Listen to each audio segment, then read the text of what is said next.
Hi guys, and welcome back to my YouTube channel. In today's video, I'm going to be going over my Instagram workflow, or how I get from photo concept to actual Instagram post.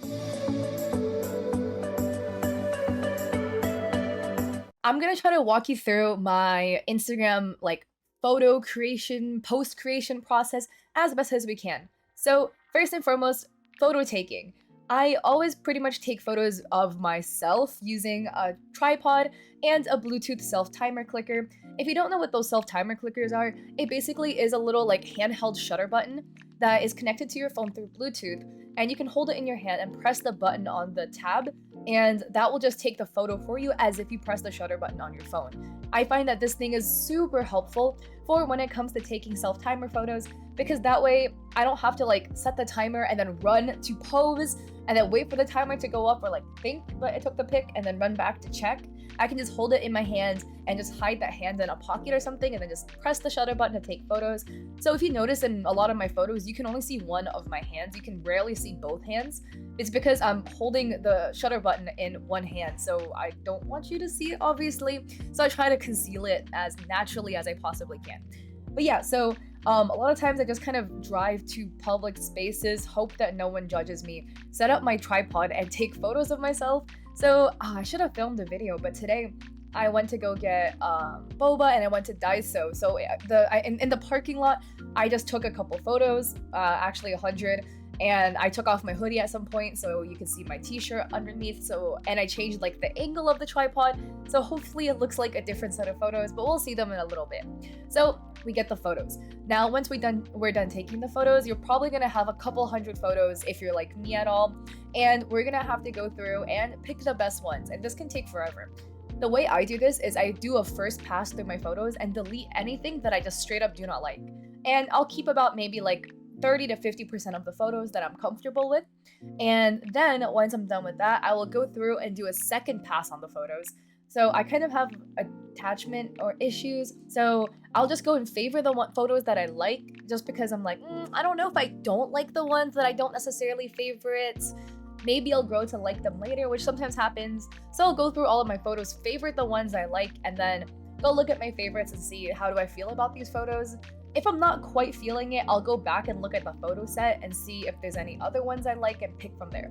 But generally, I'll narrow down to about 2 to 5 photos from each session that I'm really down for, and then I'm gonna go through and crop. So a lot of people crop after they're done editing, but I actually like cropping prior to going through and actually editing. I just think it's faster. So what you're trying to look out for with cropping is you want to frame yourself in a good way so that you are kind of in the focus or following the rule of thirds. A lot of photos, sometimes when you're looking at them, it might not look good initially, but you can crop out various things in the background and frame your photo nicer with cropping, and a photo that didn't look that great prior to being cropped can actually look really good afterwards. So you don't necessarily want to delete photos that you don't like initially if you think that there's potential by cropping the photo. So as you can see with the way I'm cropping photos, I basically crop out any random things in the outer corners of my photos. So one of my photos, I cropped out part of the door trim that you can kind of see in the corner, kind of cropped it closer to me so you can't see that anymore.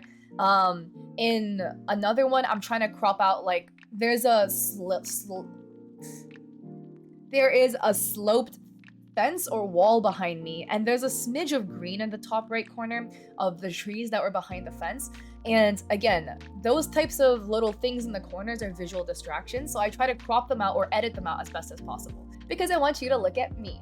Oh, and also, while I am cropping photos, I also like to straighten photos out as well. It kind of bothers me when a photo that I took with a very front-on view is crooked in any way. Generally, it was because the ground's crooked, so my tripod couldn't stand all the way properly up on it. But once I am done with all of the cropping, then I will pull up my favorite app for photo editing, or editing your face, which is something called 美图秀秀, which is a Chinese Facetune. Basically, I've been using this editing app ever since my cousin told me about it when I was 14. So this is literally the only app I've ever really used to edit my face. It does literally everything I need it to do. So that's it. Basically, the main things I really go through is I use the acne tool and just delete my acne out of my photos. I leave my freckles and I leave like moles that I have on my face because I don't want to look extremely polished. I'm just trying to get rid of my acne because, like, you know, acne comes and goes, and if I put on enough concealer, you won't be able to see it anyways. But I just normally don't like using skin makeup, so I'll only conceal my dark circles generally. And I also edit out my dark circles because I don't like the way they look. I always look really tired, so I just try to edit them out as best as possible. No amount of concealer I wear can really cover it up. And when I'm taking actual selfies, I like to use, they have like a eye brightening feature, so I like to use that to brighten my eyes and darken my eyebrows to make my eyes pop more. But I don't really use that for like more zoomed out photos if it's not a selfie. But yeah, I'll go through, edit that, and then sometimes I'll try to correct my skin tone if possible. I have a lot of skin redness, so you know, sometimes I'll try to correct it. If I can't correct it, oh well. And then with photos that aren't selfies, like it's a full body or majority like waist up photo, I'll pass them through 美图秀秀, and I'll just again edit out my acne and edit out my dark circles, which is the main things I care about. However, if there's distracting things in the background, I will also use the acne tool and just kind of like delete them out. So you can see here how there's these little random holes in the wall, and I don't like the way the holes look. So I go and edit those out of the photo as well, and then I'll pass this photo through Photoshop later to go and clean that up even more. But again, I find those like holes and stuff like that as visual clutter, so I try to edit that out whenever possible. And if it's a one-off photo that I am trying to go and filter through after I'm done editing my features, or not my features, just like, you know, little things out in 美图秀秀, editing my skin mainly, I'll just edit it in the iPhone edit feature because it's just fast. But if I'm editing a batch or like a photo set from a session, like this one where I'm wearing the red hoodie, these 3 photos, I will edit them in Snapseed instead, because in Snapseed, once you're done using your edits and stuff like that, you can go and export and save the photo as a copy. But then all of the things that the edits and the stuff that you did to the photo, the changes, it actually preserves that. So once you upload your second photo, you can just apply last edits, and it will apply the edits you applied for the previous photo into the photo you're currently editing. I don't know why I'm like struggling to speak right now. But yeah, so I find that this is super fast for editing multiple photos taken in the same lighting, the same environment, whatever. I will just apply the same edit to all of the photos, so they all look roughly the same. Sometimes I'll have to make minor adjustments depending on like the shadow of my face, because sometimes my face will get too white or like too dark depending on what I was doing in the edits. And I have a personal Discord server. So this Discord server is literally just for me to send photos to myself and like files and things like that to myself so I can access it anywhere. I think this is very clever, so if you need a way to go send things to yourself, I highly recommend just making your own Discord server with literally you. My boyfriend's in it too. He just gets pings of me sending stuff in there. But I have a channel called IG Pics to Edit, so I'll just upload all the photos that I need to edit on my computer using Photoshop. So I have the 3 photos that I need to go edit, and we'll go past these through Photoshop now. Now that we're in Photoshop, we're gonna go and edit this photo further, and you may be wondering, oh, but like what photos do I need to go and edit this heavily in Photoshop? The main reasons I use Photoshop is it gives me better control at editing flyaways out. So in a photo like this, you can see how there's a flyaway cutting across my face like this. And what I really want to edit is this line in the wall, this crack that just intersects with my head. I just think it's distracting. But when you're editing in apps, it's personally for me, I find it difficult to edit things that intersect with my head or that are very close to my hairline, because the editing app generally bugs out with stuff that kind of like intersects with your body. So it's easier for me just to kind of go through Photoshop and edit it out. I'm doing this with a drawing tablet, but you can definitely do this with your mouse. We really just want to use this clone stamp tool right here, so I'm gonna make it bigger. And we want to make sure it's set on a soft airbrush of sorts, and I like to keep the opacity less than 100. If you hold Alt, you can go and select an area that the clone stamp clones from. So for this, for instance, this crack, I'm just gonna select here. And then now you can see the cross, which is where the clone stamp tool is kind of selecting from. So I just like to vary where I am placing the clone so that it doesn't look like a direct replication of just the exact same spot below it, and just kind of like mess around with it until I finally erase away what I'm trying to get rid of. And we're just gonna go and spend a hot minute just erasing this crack out. And we're gonna have to do it for all 3 photos. Okay, you can tell it already looks so much better. I'm just kind of going through and selecting around again so it doesn't look so much like a line of cloning.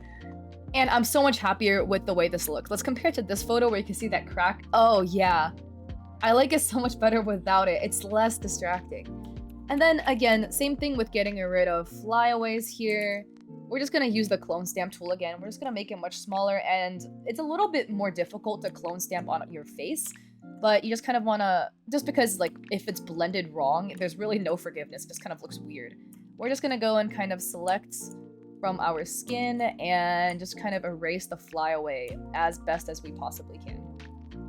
Alright, it's not too bad. You can kind of still see it if you zoom really close into my face. But honestly, if you're zooming in this close to my face, like, you're the one with problems, not my editing. And looks good to me. If I really were to be nitpicky, I would edit the white stuff out of here as well on the grounds. But this is gonna be posted on Instagram, and since Instagram crops everything into a square, this will probably get cropped out anyways, so I'm just gonna be lazy and leave it. And now we're just gonna go and edit the other 2 photos that we have left. And once we are satisfied with our editing, then you get your photos back on your phone, just download them through Discord or somehow, some way, get it back onto your phone. And then I just like to go and select my photos, and I have an iPhone folder specifically labeled Instagram pics or potential Instagram photos, and I like to go and park the Instagram photos that I have into there. So that way, when I'm thinking of what I should post on Instagram, I just go and reference this folder that I have that's already full. So that way, when I am looking for Instagram photos to post, I just go and reference this folder that I already have with already edited Instagram photos that are ready to go and post. And I should probably just make a separate folder just for finished Instagram posts. I'm probably gonna do that, so I don't know, my video here is probably gonna show a folder titled like finished Instagram posts. I think that's better. But I also have a folder for potential Instagram photos, photos that are not edited, but are decent enough to potentially go on Instagram with the right amount of editing and fixing and whatever. But let me know if this video was helpful to you.